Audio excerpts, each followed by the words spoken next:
사랑과 은혜가 풍성하신 하나님 참으로 감사드립니다.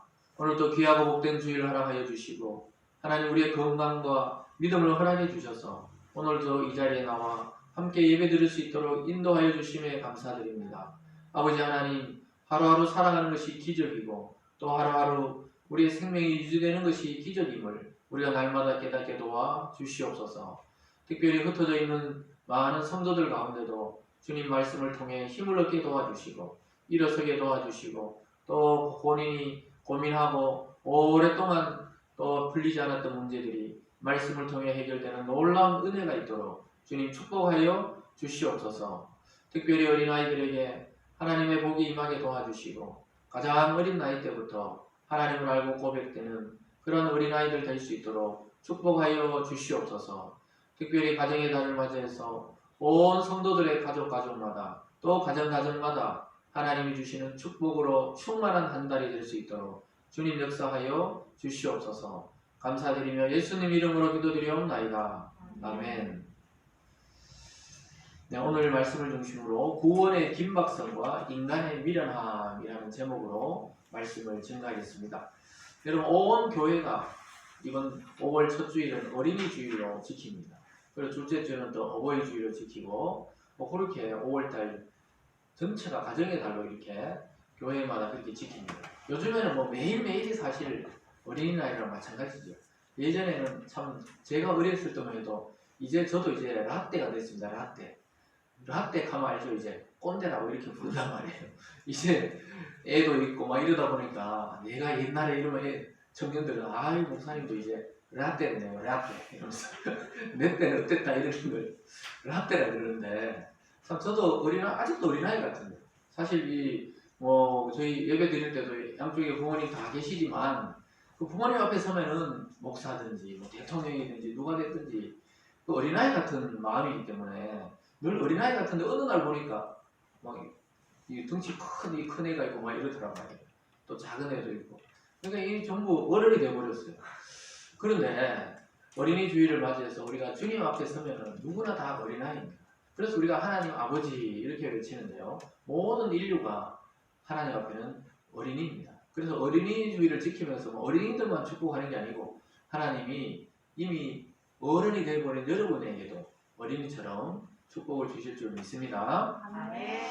그래서 옆에 분들하고 한번 인사하세요. 하나님의 축복이 가득한 한 달 되길 바랍니다. 하나님의 축복이 가득한 한 달 되기를 바랍니다. 네, 우리 주님이 그렇게 이 땅에 오셨을 때 말씀했죠.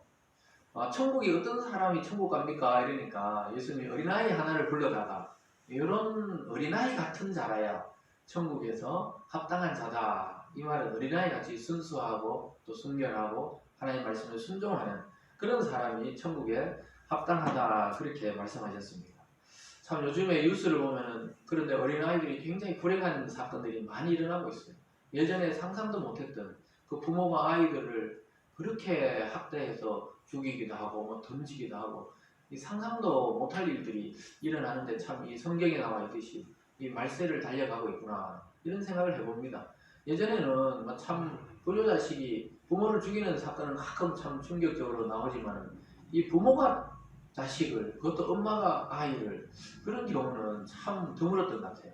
근데 요즘에 보면은 참 이렇게 예수님이 천국을 어린아이 같다 그러고 또 어린아이 같은 자라야 또 하나님의 귀한 자라 그러고 이렇게 축복하는데 이 세상에서 어린아이들이 너무 요즘에 학대받고 고통당하는 아이들이 많다는 생각을 해보면서 이 땅에 있는 모든 어린이들 또 아이들에게 정말 하나님이 주시는 긍휼과 사랑이 충만한 그런 날이 되기를 주님의 이름으로 축원해 봅니다. 오늘 말씀으로 돌아갔어요. 우리가 몇 년 전에 아주 유행했던 제가 서울에서 사역할 때인데요. 아주 그 드라마를 매일 보고 이렇게 본 적은 없지만 아주 유행했던 드라마가 있었습니다. 그 드라마가 태양의 후예다 이렇게 하면서 제가 그 드라마 보지 말라 하면서 막 청년들 보고 자꾸 태양의 후예 보면 후회하게 된다 이랬는데 후예란 말이죠. 태양의 후손. 그렇게 하면서 막 군대를 배경으로 해가지고 아주 잘생긴 그 송송 커플이라 그래가지고 결혼도 하고 이랬는데 또 그 당시에 또 헤어지기도 하고 이랬더라고요. 근데 아주 잘생긴 배우가 나와가지고 파병 가가지고 일어났던 어떤 사건들에 대해서 아주 인기가 있어가지고 전국적으로 한 40%대의 시청률을 기억한 기억이 있어요. 여러분 보셨습니까? 네. 여러분 그때 막 멋있다 그러고 이랬는데 요즘 또 그분이 뭐 주인공 하는 드라마 나오니까 막 우리 딸도 막 잘생겼다고 이러는데 아니 아이들이 그때는 그 관심이 없었는데 이제 아주 그렇게 그 소년 같은 배우였는데 이제 막 아주 좀 이 남자가 멋있는 남자의 슈트를 입고 나가 멋있게 이렇게 하던데 보니까 참 제가 봐도 잘생겼더라고요. 참 잘생겼어요. 저를 닮아가 잘생겼던데 근데 그 태양의 후예 나올 때만 사람들이 멋있다 그러고 막 열광을 했는데 그 드라마니까 그렇죠. 드라마. 근데 실제 파병 가서 전투하거나 실제 베트남전이나 6.25나 참전했던 사람들 보면 전쟁은 비참한 겁니다. 비참한 거예요. 그 드라마에서 굉장히 아름답게 그리지만 옆에 동료가 죽어나가고 이러면 본능적으로 또 자기도 사격을 하고 이러는 것이지. 진짜 전쟁이 시작되면 멋있고 이런 게 없어요. 그리고 뭐 교본처럼 뭐 교본을 보면 동작을 1번, 2번 이렇게 하는데 그럴 시간이 없습니다. 그냥 총 쏘기 바쁜 거예요 사실. 거의 눈 감고 막 쏘기도 하고 그런다 하더라고요. 처음 나가보면 무서우니까. 그 전쟁이 그렇게 비참한 겁니다. 근데 드라마를 볼 때는 멋있죠. 막 영웅이 되고 이런 멋있지만 현실로 돌아보면 굉장히 그게 비참한 것이 전쟁이고 그리고 전투고 그렇습니다. 그래서 우리가 왜 목요 기도회 때마다 남북한에 전쟁이 없도록 또 뭐 어제 담화를 하나 또 발표했더라고요. 그러니까 막 우리가 막 탈북단체가 막 애도걸로 뛰어가 또 날리니까 막 북한에서는 막 또 최고 존엄을 또 뭐 어떻게 했다 그래서 막 또 욕을 하면서 이 담화를 하여튼 언제 우리 아이들까지 그게 이어질까 뭐 걱정이 됩니다. 사실 이 참 평화롭게 복음으로 이 평화를 이루어야 되는데 그런 생각을 해보면서 이 전쟁이 딱 나면 어떻게 되냐 폼 잡을 시간이 없어요. 실제 전쟁에서는 막 전투하고 수류탄 던지고 죽고 팔이 잘리고 이 비참한 시간이 이어지는 것입니다. 그래서 우리가 하나님의 말씀을 그냥 말씀으로 읽을 때는 참 야곱이 이렇구나 또 요셉은 이렇구나 근데 그게 나의 현실이 될 때 우리 삶에 딱 적용해가지고 고난이 오고 막 어려움이 올 때 되면 어떻게 됩니까? 만만치 않거든요. 말씀을 통해서 뭐 우리가 현실을 이겨낸다 이렇게 설교 듣고 이러지만 막상 현실이 그렇게 닥치면 막 당황하고 어려워하고 힘들어합니다. 그 수많은 교회들도 작년부터 막 코로나가 닥치면서 교회와 성도들이 막 방황하고 당황하고 또 어떤 사람들은 잘 된 것 같기도 하다 하고 교회에 안 나오니까 참 좋다 이렇게 생각하는 사람들도 생겨나더라고요. 왜냐 참 이 집중해서 영상으로 말씀드리니까 더 집중이 된다 뭐 이런 분들도 있더라고요. 참 이게 어떤 게 좋은 건지 이제 목사들도 헷갈리기 시작하죠. 그렇지만은 이게 현실입니다. 굉장히 지금 전시 상태나 마찬가지예요. 우리나라가 6.25 때 전쟁이 있을 때도 피난화가 부산과 거제도에서 막 예배 드렸거든요. 예배 드렸어요. 예배가 끊인 적이 없었는데 이 코로나가 닥치면서 참 우리 기독교 들어오고 나서 처음으로 예배가 중단된 사건이 바로 작년에 있었던 사건들입니다. 그래서 지금도 완전히 회복하지 못했죠. 역사상 거의 처음으로 있는 사건입니다. 전쟁과 또 일제시대고 그렇게 핍박해도 또 예배를 드렸거든요. 근데 놀랍게도 하나님 전 세계적으로 예배를 거의 못 드리도록 이런 시대를 허락했다는 이게 실제 지금 우리가 겪고 있는 전쟁 같은 상황입니다. 근데 오늘 야곱이 보면은 그동안은 이론적으로 자기 아버지의 하나님 또 아브라함 할아버지의 하나님 이렇게 알다가 자기에게 오늘 닥쳐오면서 들려오는 그 음성을 통해 행동하는 신앙을 보게 됩니다. 그래서 막 신경 쓸 틈이 없었어요. 막 폼 잡고 막 사람들하고 사진 찍고 나 이제 고향 돌아간다고 막 플래카드 걸어놓고 축하하고 이런 자리가 아니었어요.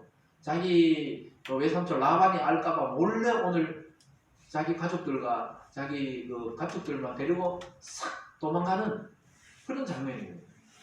그래서 굉장히 고향으로 돌아가면서 막 폼 잡고 막 축하해주고 이런 게 아니고 하나님의 음성을 듣고 말씀을 듣고 돌아가는데도 불구하고 현실은 마치 도망자처럼 짐 싸들고 도망가는 겁니다. 사람들이 막 하나님 명령이니까 나 이제 돌아갑니다 해봐야 그 땅의 사람들이 못 알아듣거든요. 못 알아들으니까 막 밤중에 그냥 자기 식구들만 싹 불러가지고 지난주에 보니까 들판으로 부인들 불러가지고 이렇게 돼서 나 지금 떠나야 된다 이러니까 부인들도 맞다 우리 아버지가 우리를 외국인처럼 대하면서 그랬기 때문에 빨리 준행하라 그렇게 말씀하신 대로 다 행하라 이렇게 말했거든요. 그것이 바로 하나님의 명령이 떨어졌을 때 구원의 긴박성을 잘 보여주는 겁니다. 그래서 긴박한 거예요. 구원의 사건은 내일로 미루고 모레 가지 뭐 다음에 가지 뭐 이렇게 될 수 있는 게 아니에요. 오늘 즉시 결단하고 떠나야 되는 줄 믿으시기 바랍니다. 아멘. 그걸 잘 보여주는 것이 아브라함의 조카 롯이 참 그 풍요해 보이는 땅 소돔성에 가가지고 살게 되잖아요. 근데 하나님의 천사가 와서 여기 내일 멸망한다니까 아니 설마 멸망하겠나 지금 이게 마른 하늘에 무슨 뭐 멸망하겠어. 그런데 막 그래서 그래도 롯은 좀 말씀을 믿으니까 그래도 막 갈라 그러는데 딸들과 부인이 막 미적미적 되니까 천사가 그들의 손을 잡고 확 끄잡아냅니다. 그래서 소돔성에서 딱 끄잡아내자마자 뭐가 내렸어요? 하늘에서 유황불이 내리면서 도시 전체가 한 번에 사라져 역사적으로 사라져 버렸습니다. 그게 바로 구원의 긴박성입니다. 저와 여러분이 하나님 앞에 구원받았다고 할 때 바로 이런 것입니다. 오늘 믿고 만약 오늘 죽어도 그 구원이에요. 근데 다음에 믿지 뭐 나중에 믿지 뭐 그러다 죽어버리면 그냥 그 멸망입니다. 이게 바로 이 구원의 긴박성이거든요. 오늘 말씀을 딱 들려올 때 감동되는 그 부분에 대해서 행동을 해야 오늘 야곱과 같이 자기의 그 옛 습성에서 벗어나고 다시 아버지 땅으로 돌아가는 구원의 길에 들어서게 되는 줄 믿으시기 바랍니다. 그래서 야곱의 인생에서도 이런 긴박한 상황들이 몇 번 있었죠. 형 에서를 속이고 나서 막 형이 막 죽이려고 할 때 엄마가 빨리 밤에 도망가라 그래서 급하게 도망온 적이 있었습니다. 그리고 라반의 집을 오늘 떠나갈 때도 오늘 또 급하게 떠나가야 돼요. 근데 차이점이 있죠. 엄마 집을 떠나올 때는 인간적인 생각으로 도망갔지만 오늘은 하나님의 말씀을 듣고 급히 다시 아버지 집으로 돌아가게 됩니다. 그래서 여러분 말씀이 들려올 때 결단을 하고 어떻게 의지적으로 행동하냐에 따라서 운명이 결정됩니다. 그래서 말씀에 반응하는 속도가 바로 자기의 영원한 운명을 결정하는 그 지렛대가 됩니다. 그 잣대가 됩니다. 그래서 오늘 말씀이 들리면 바로 행동해야 되지. 또 내일로 미루고 모레로 미루고 그렇게 되면 영원한 운명이 갈라지게 돼요. 갈라지고. 그래서 한편으로는 야곱은 라반과 그 라반의 아들들하고 뭐 사이가 점점 안 좋아졌잖아요. 그래서 몰래 떠났다고 볼 수도 있지만은 하나님의 명령을 쫓아서 급히 떠납니다. 급히 떠나서 아내들을 들판으로 불러서 3일길 떨어져 있던 그 삼촌, 외삼촌과의 그 재산 가축들이 3일 떨어져 있었잖아요. 그 불러내가지고는 그대로 낙타 태워가지고 그냥 떠나게 되는 장면을 오늘 보게 됩니다. 그래서 야곱은 20년 전에 아버지의 집을 떠나왔는데 오늘 드디어 20년 후에 아버지 집으로 하나님의 말씀을 따라 돌아가게 됩니다. 떠나올 때는 자기 의지로 떠나왔지만 돌아갈 때는 하나님의 말씀과 하나님의 때가 되었을 때야 비로소 가게 되었다는 것입니다. 여러분 오늘 말씀을 통해서 우리의 인간적인 미련함을 버리고 하나님의 구원의 길을 찾아 떠나는 그런 시간 되시길 주님의 이름으로 축원드립니다. 오늘 첫 번째로 보면요. 구원의 긴박성을 아주 잘 보여줍니다. 다시 길을 떠나는 야곱을 통해 구원이 얼마나 긴박하고 중요한 문제인지를 알려주고 있습니다. 야곱은 즉각 출발 준비를 하고 떠나려 합니다. 왜냐하면 부인들이 막 적극적으로 이제 갑시다. 다 하나님이 당신에게 말한 대로 그냥 준행하세요. 행동합시다. 이렇게 하니까 힘이 나는 겁니다. 그래서 아내와 자식들이 이 먼 길을 가야 되니 힘드니까 낙타를 태워요. 그때는 이 사막과 이 메마른 땅을 횡단하는 수단이 낙타거든요. 그 다른 짐승에 비해서 오랫동안 이 뜨거운 열기를 견딜 수 있는 짐승이 낙타입니다. 그 낙타에 태워서 이제 막 출발을 합니다. 하나님의 말씀에 대한 반응이 엄청 빠르죠. 이제 왜 그렇습니까? 20년 훈련 받았어요. 20년 라반 이자 또 자기 장인 밑에서 훈련을 받은 즉각적으로 이제 떠나게 됩니다. 17절과 18절을 같이 봅니다. 시작. 야곱이 일어나 자식들과 아내들을 낙타들에게 태우고 그 모은 바 모든 가축과 모든 소유물 곧 그가 받단 아람에서 모은 가축을 이끌고 가나안 땅에 있는 아버지 이삭에게로 가려 할세. 야곱이 일어나서 자식들과 아내들 낙타에 막 태워요. 이제 지난주에 보니까 막 들판을 불러내는 김에 그냥 자식들하고 다 불러가 낙타에 태워서 그날 바로 떠납니다. 그날. 왜냐하면은 아무에게도 안 알리고 그냥 자기 쫙 식솔들에게 막 알려가지고 자기 재산하고 가지고 싹 이렇게 떠나는 것입니다. 하나님의 지시를 받고 언약을 굳게 붙들고 결단하고 출발합니다. 여러 가지 상황을 막 다 정리한 게 아니에요. 집도 좀 정리해 놓고 이제 뭐 집도 이제 자기 떠나니까 좀 팔고 옆집에 맡겨 놓고 뭐 이러지 않고 싹 자기 가족과 자기에게 딱 있는 지금 현재 그래 보이는 거 가지고 싹 떠납니다. 여러분 이렇게 해야죠. 이렇게 예수 믿고 구원받고 뭐 이런 일들이 바로 이런 겁니다. 뭐 이것저것 다 생각해가지고 이것도 생각해보고 저것도 생각하고 이것도 재보고 저것도 재보고 하는 게 아니고 바로 그냥 감동이 올 때 행동하는 것이 바로 오늘 야곱과 같은 이 훈련받은 믿음의 성도들의 행동입니다. 자기 가족들을 이끌고 막 이동하려고 합니다. 그래서 이제 자기 그 아내들의 아버지의 집을 떠나 자기 아버지 약속의 땅에 있는 자기 아버지 이삭의 집을 향해 간다. 이렇게 성경은 말하고 있습니다. 참 대조적으로 이야기하고 있죠. 그러니까 이 라반의 땅은 믿음의 땅이 아니었습니다. 요즘 말로 하면 이 교회가 아니란 말이에요. 이 세상이란 말이에요. 그것을 떠나 영적 공동체를 향해 떠나가게 되었습니다. 그래서 약속의 장소, 하나님의 복의 장소, 가나안 땅을 찾아가게 됩니다. 이스라엘에 있어서 가나안은 우리가 천국 가려고 하는 그 소망과 거의 비슷해요. 왜냐하면 이 애굽의 그 노예살이하고 또 지금은 이렇게 외삼촌 집에서 거의 종처럼 그 자기가 이 충성할 때 하나님 떠나라는 땅은 항상 가나안 땅이에요. 왜냐하면 믿음의 조상 아브라함에게 약속하신 땅이 바로 그 장소이기 때문에 그렇습니다. 근데 우리가 가나안 땅을 갈 수는 없잖아요. 지금 우리는 어디가 약속되어 있습니까? 예수님께서 내가 너희를 위해서 먼저 처소를 예비하러 간다. 그곳입니다. 그곳 우리가 나온 본향 하늘의 본향을 향해 가는 성도들입니다. 거기가 우리가 영적으로 보면 가나안이에요. 가나안. 바로 천국의 세계가 우리들의 것입니다. 믿습니까? 아멘. 그래서 자기 가족들을 떼고 떠나는 거예요. 왜냐 약속이 있는 땅으로 가야 결국은 평안이 임하고 거기 하나님 축복이 있기 때문에 그렇습니다. 그런데 20년이나 걸렸어요. 20년. 그래서 어머니 리브가는 야 며칠만 더 있어라. 지금 너희 형 에서가 화가 나가지고 너를 죽이려 하니까 며칠 동안 외갓집에 가서 좀 피해 있어라. 이랬는데 그 며칠이 20년으로 늘어나면서 그 사랑하는 어머니는 결국 자기 제일 사랑하던 아들 야곱을 보지 못하고 숨을 거두고 가. 갔을 때는 아버지 이삭밖에 없어요. 에서 형하고 아버지밖에 없었어요. 그럼 어쨌든 간에 자기 계획대로 되지 아니하고 하나님의 뜻을 따라서 이렇게 지나간 겁니다. 야곱은 몇 날이 못 되어 돌아갈 길을 20년이라는 세월을 흘러서 찾아가게 되는 그런 운명에 처해져 있었습니다. 야곱의 인생에서 참 성경대로 그 인생을 표현하자면 잠언의 16장 9절에 가보면 이런 말씀이 있어요. 사람이 마음으로 자기의 길을 계획할지라도 그의 걸음을 인도하신 이는 여호와시니라. 참 이 진리입니다. 진리. 자기 생각과 자기 계획과 자기 뜻대로 되지 않고 결국은 야곱도 하나님의 뜻대로 나중에 돌아보니까 자기 삶을 살아왔던 것입니다. 여러분 삶은 어떠세요? 여러분 성도님들은 어떠세요? 또 영상을 통해 보고 있는 우리 성도들은 참 자기 인생과 자기 삶인데도 불구하고 여러분의 계획과 또 여러분의 그 비전대로 살아온 것 같습니까? 어릴 때 꿈꾸던 그런 삶이 참 이렇게 이루어진 것 같아요? 전혀 아니죠. 어른들이 제일 후회하는 게 뭐냐? 참 그때 그랬더라면 이 말을 많이 한단 말이에요.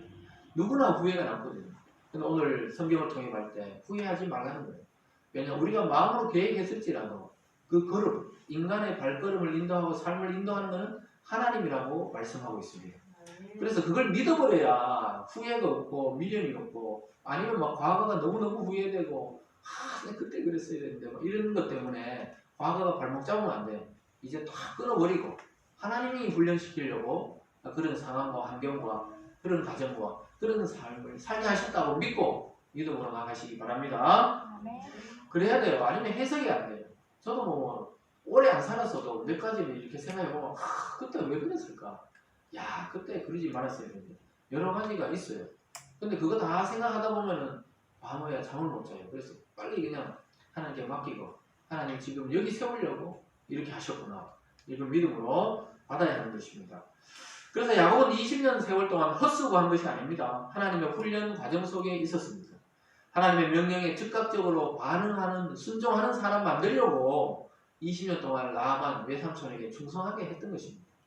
그래서 때로는 하나님은 완벽한 사람이 될 때까지 기다리는 게 아니에요. 순종의 사람, 말씀에 순종하는 사람을 하나님은 찾고 계시는 거지. 인간이 어떻게 완벽하겠습니까? 이 땅에 육신으로 오신 예수 그리스도 외에 인간의 모습으로 오신 그리스도 외에는 완벽한 사람 아무도 없거든요. 그래서 20년간 장인이자 외삼촌인 라반에게 순종하면서 보이지 않는 하나님에 대한 순종을 배운 거예요. 그래서 여러분 성도들도 마찬가지입니다. 보이지 않는 하나님께 맞습니다, 믿습니다, 순종합니다 하면서 보이는 부모에게, 보이는 직장 상사에게 순종 안 한다. 그것이 신앙일 수가 있어요. 보이는 사람에게 순종 못하면서 보이지 않는 하나님께 순종한다. 그것은 말이 안 맞는 거예요. 물론 보이는 사람들이 말도 안 되고 성경적이지 않는 지시를 할 때는 따를 수는 없지만 일반적이고 상식적인 수준에서는 그걸 통해 하나님이 순종 훈련을 시키는 거예요. 그래서 성도들의 삶도 어떻습니까? 믿지 않는 부모가 있을 수 있고 믿지 않는 직장 상사, 믿지 않는 동료들이 있어도 그 속에서 순종하고 적응하면서 보이지 않는 하나님에 대한 세계를 바라보게 되고 하나님의 말씀을 순종하게 되는 그런 일들을 경험하게 되는 것입니다. 교회에서도 마찬가지잖아요. 목회자가 여러분보다 나이 어린 때가 얼마나 더 많습니까? 여러분 다른 교회 가도 여러분보다 나이 젊은 분이 목사님일 확률이 굉장히 많습니다. 우리 어른들은. 확률이 많은 정도가 아니죠. 보통 목사님들 70까지 있으니까. 그러니까 다 나이가 어리잖아요. 목사님들도 어리고 교회 장로님들, 권사님들도 여러분보다 훨씬 젊은 분도 많을 수 있지만 왜 교회 리더들에게 그렇게 순종합니까? 하나님이 교회의 질서를 그렇게 만들어놨으니까 그렇지. 어디서 이 젊은 사람이 막 앞에 말하는데 가만히 이렇게 듣고 앉았겠습니다. 사실 어른들이 쫙 해야 되겠죠. 그렇지만은 그런 걸 통해서 하나님께 순종하는 법을 배우게 됩니다. 그래서 유대 종교 지도자들이 왜 예수님을 무시했습니까?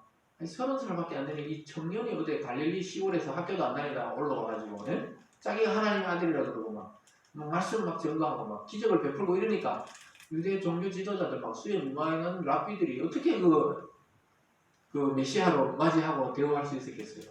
그것이 하나님의 시험이었습니다. 그걸 딱 넘어섰어야 되는데 그게 딱 걸린 거예요. 그렇게 딱 넘어서서 순종해버렸어야 되는데 그렇게 순종한 몇 명이 있었어요. 니고데모나 아리마대 요셉이나 아주 유대의 저명한 사람들이고 종교 지도자들인데 결국 예수님을 찾아왔어요. 밤에. 낮에는 사람들이 얼굴 팔리니까 못 찾아오고 밤에 찾아와가지고 그 새파란 청년 예수에게 영생을 얻으려면 어떻게 해야 되냐고 물어보고 그랬습니다. 그래서 참 인간의 모습으로 예수님이 왔기 때문에 사람들이 잘 못 믿어요.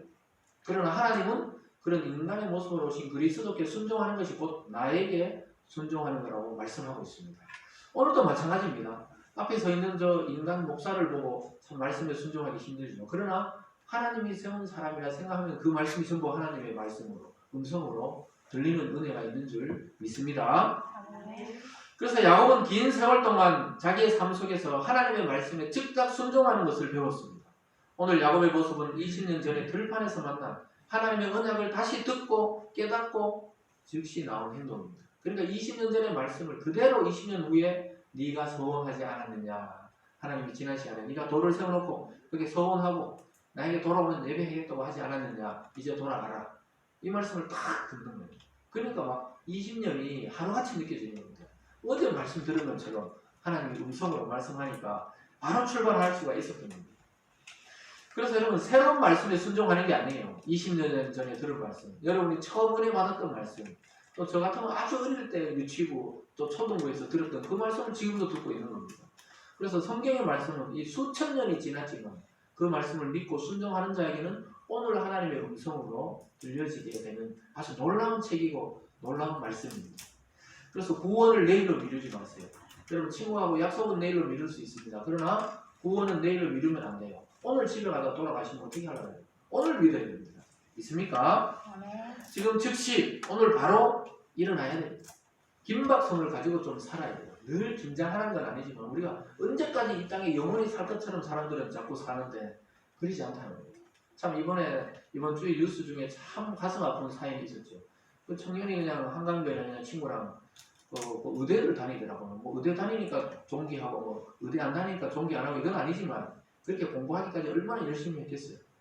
그 아버지가 막 1,500장이나 전단지 붙이면서 막 한강 주변을 돌았는데 결국은 뭐 물에 둥둥 떠오르니까 참 이 부모로서도 저도 가슴이 아프더라고요. 어떤 죽음도 그렇지만 이 자식이 저렇게 됐구나. 왜 한강에 갔을까? 막 이런 생각하잖아요. 왜 거기서 술을 마시고 왜 거기서 있잖아요. 자빠져 자고 말이죠. 막 이런 생각이 든단 말이에요. 좀 화가 나더라고요. 사람이 청춘이 아깝잖아요. 그 사람들. 자기가 건강하게 살아가 의사가 됐으면 수많은 사람을 살릴 수 있는 사람인데 참 안타깝게 되었다 이런 생각을 한 적이 있었습니다. 그래서 내일을 미룰 수 없는 거예요. 우리는 자꾸 내일 사랑하지 뭐, 내일 뭐 축복하지 뭐, 내일을 믿지 뭐 이러는데 내일이 어디 있습니까? 우리 삶에 오늘밖에 없죠. 하나님 주신 오늘을 긴박하게 또 성실하게 살아가야 내일 또 열리게 됩니다. 여러분 다시 길 위에 서세요. 구원의 길 위에 서시기 바랍니다. 내일을 자꾸 벌써버려. 내일을 미룬 사람 얼마나 많은지 몰라요. 사탄이 제일 많이 하는 유혹이 뭡니까? 사람들에게 사탄끼리, 예? 사탄들이 뭐 사탄끼리나 사탄 한 명이지만 사탄의 부하들이 막 서로 의논하면서 뭘 하면 되느냐? 인간을 넘어뜨리는 방법이 뭐냐? 서로 막 의논하니까 한 놈이 딱 나오면서 간단하다 하면서 내일 해라 이렇게 하면 됩니다. 기회 되고 내일 해라 내일 이렇게 속삭이면 된다는 거예요. 막 애들 막 공부해야 되는데 내일 시험인데 어떻게 하라고? 내일 아침에 일어나서 하면 돼 내일 이런다 그러잖아요. 예수님 언제 믿으면 돼? 야, 내일 믿으면 되지. 오늘 날이 너무 좋잖아. 오늘 바람 쐬러 가야지. 교회 가지 말고 교외로 가라. 교회. 그런다 그러잖아요. 그 예를 든 거예요. 그 여러분 마찬가지입니다. 남편을 사랑할 때 언제 내일 사랑하지 뭐 오늘은 좀 미워 보인다. 그러면 안 돼요. 미워 보이도 사랑하고 부인 남편들도 마찬가지예요. 내일 사랑하지. 내일이라는 게 없다니까요. 그래서 예수님도 내일 일은 내일에 맡기라 그러잖아요. 자기 영역이 아니라는 거예요. 하나님이 주셔야 내일이 오는 거지. 그래서 여러분 죄의 옷을 벗고 의의 옷을 입으시고 성령을 입고 세상의 영을 벗어버리고 자꾸 그렇게 오늘을 살아가야 됩니다. 여러분 이번 한 주도 그리스도와 그분 말씀 안에 오늘 하루를 충실하게 살아가는 여러분 되시길 주님의 이름으로 축원합니다. 네. 오늘 두 번째로는 라헬의 아주 미련한 행동이 나옵니다. 이렇게 구원이 긴박하게 진행되는데 라헬이 아주 미신적인 신앙이 등장해버려요. 이게 참 터무니없는 일을 하고 맙니다. 그래서 오늘 설교 제목이 뭡니까? 구원의 긴박성과 인간의 미련함. 인간이 이렇게 미련해요. 하나님 구원시키고 있는데도 자기가 너무너무 아쉬워가지고 자기 집에 있던 그 우상을 하나 싹 빼돌리는 사건이 나타난 거죠.